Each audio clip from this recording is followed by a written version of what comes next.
मैं स्टार्ट करने जा रही हूँ एक क्रेजी चैलेंज जिसमें मैं पिंटरेस्ट से एक ट्रेंडी वाज सर्च करके उसको अपने स्टाइल में रिक्रिएट करूंगी। एक सीक्रेट बताऊं, मैं सिर्फ प्लास्टर ऑफ पेरिस यूज करने वाली हूँ।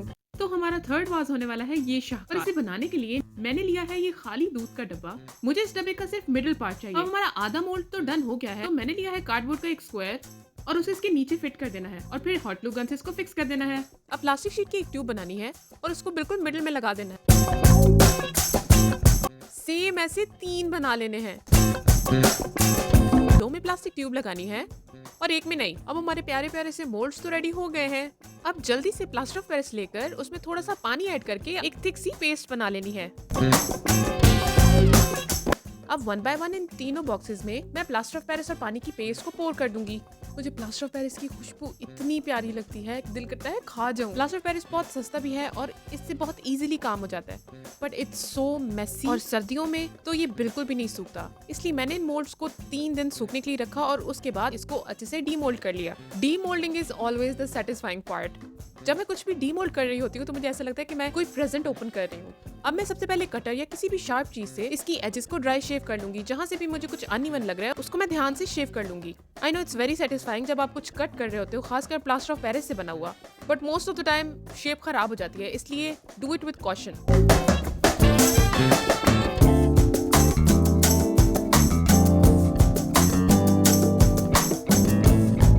ड्राई शेविंग के बाद हम इसको थोड़ा सा सैंड भी कर लेंगे, क्योंकि इतनी ड्राई शेविंग के बाद भी मैं सेटिस्फाई नहीं हुई, क्योंकि कुछ एरिया सिर्फ सैंड करने से ही इंप्रूव होते हैं।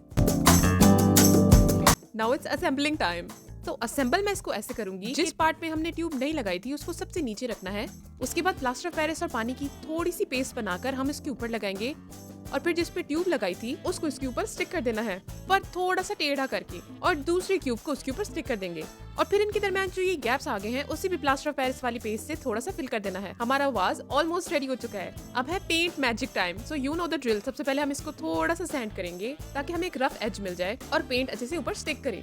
तो सबसे पहले मैं लगाऊंगी जेसो। जेसो का मैं बहुत थिक कोट कर रही हूँ, क्योंकि जो खामियां ड्राई शेविंग और सैंडिंग से खत्म नहीं हुई वो जेसो से फिल हो जाएंगी, इसलिए जेसो की भर भर के लेयर लगानी है। अब पूरा घंटा जेसो के सूखने के बाद हम इस पे व्हाइट पेंट करेंगे। Please trust the process. तो इसको अच्छे से पेंट करने के लिए मैंने अपना न्यू ब्रश निकाला है। I just got it from the delivery गाय। अब मैं व्हाइट पेंट की अच्छी सी लेयर लगाऊंगी। वैसे 1 लेयर नहीं थी, मैंने 2 लेयर्स लगाई थी, जस्ट टू बी सेफ। अब पेंट को भी पूरा 1 दिन लगा ड्राई होने के लिए। आई एम टेलिंग यू, सर्दियों में क्राफ्टिंग करना बहुत मुश्किल है। ओह माय गॉड, सत्यानाश, मेरा न्यू ब्रश और इसमें से भी बाल निकल रहे हैं। यू निकलो यहाँ से।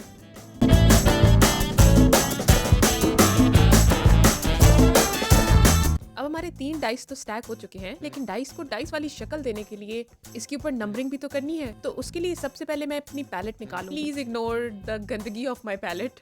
अब हम एक फ्लैट कॉर्नर में थोड़ा सा ब्लैक पेंट डालेंगे, उसको किसी भी पेंट ब्रश से फ्लैट कर लेंगे। अब हम कैप लेंगे और उसकी टिप को इसके अंदर डिप करेंगे। तो सबसे पहले हम एक पेज पे इसको थोड़ा सा ट्राई कर लेंगे।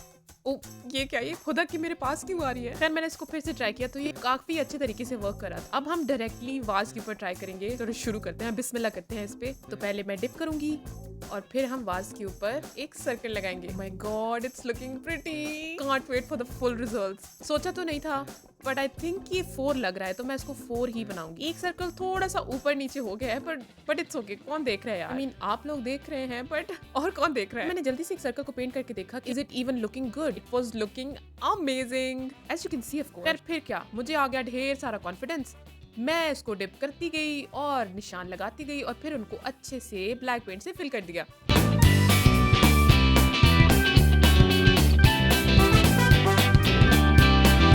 और एंड रिजल्ट इतना सेटिस्फाइंग था, मेरी सोच से भी ज्यादा। It was looking so aesthetically pleasing. I think Pinterest के मुकाबले का ही बना है। मुझे तो लग रहा है ये वाज पिंटरेस्ट की टक्कर का बना है। आपको कैसा लगा? तो मिलते हैं नेक्स्ट वाज में, क्योंकि जैसे मैंने पहले आपको बताया अगले वाज इससे भी ज्यादा प्यारे होने वाले हैं। Don't forget to subscribe. Bye.